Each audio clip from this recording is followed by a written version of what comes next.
Hello everyone, welcome to my channel. আমি মিতা। আশা করি তোমরা সকলে ভালো আছো আর আমিও অনেক ভালো আছি। তো আজকে তোমাদের সঙ্গে শেয়ার করব মহাশিবরাত্রির দিন সকাল থেকে আমি কি সেটাই করলাম। তো। চলো, প্রথমেই আমি এখানে সকাল সকাল স্নান করে নিয়েছি, নিয়ে চলে গেলাম মন্দিরে। গিয়েই প্রথমে এখানে তুলে নিলাম তুলসী পাতা, বেলপাতা আর ফুলগুলোকে তুলে পরিষ্কার করে ধুয়ে রেখে দিয়ে ভগবানের প্রসাদগুলোকে কেটে নিচ্ছি, ভগবানকে নিবেদন করব তাই। আর তোমরা কে কে আজকে শিবরাত্রি করছো অবশ্যই কমেন্ট করে জানিও। আর আমিও কিন্তু শিবরাত্রির উপোস করছি আজকে।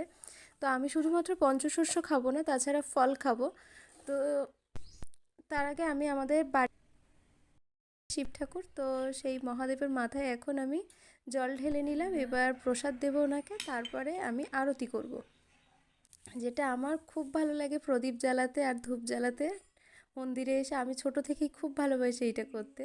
তো চলো এখন আরতি করে নিই। আর আমি বাড়িতে চলে এসে এখানে বসে গেছি এখন সাবু মাখতে, যেটা আমি খাবো আজকে। তো আজকে ভিডিওটা তোমাদের কেমন লাগলো অবশ্যই কমেন্ট করে জানিও। আর তোমাদের আজকের দিনটা অনেক অনেক ভালো কাটুক। সকলে পুজো দাও। আর পরের পার্টে আসছে আমি রাত্রেবেলা মন্দিরে গিয়ে কী করলাম। তো আজকের মতো এইটুকু, দেখা হচ্ছে নেক্সট পার্টে।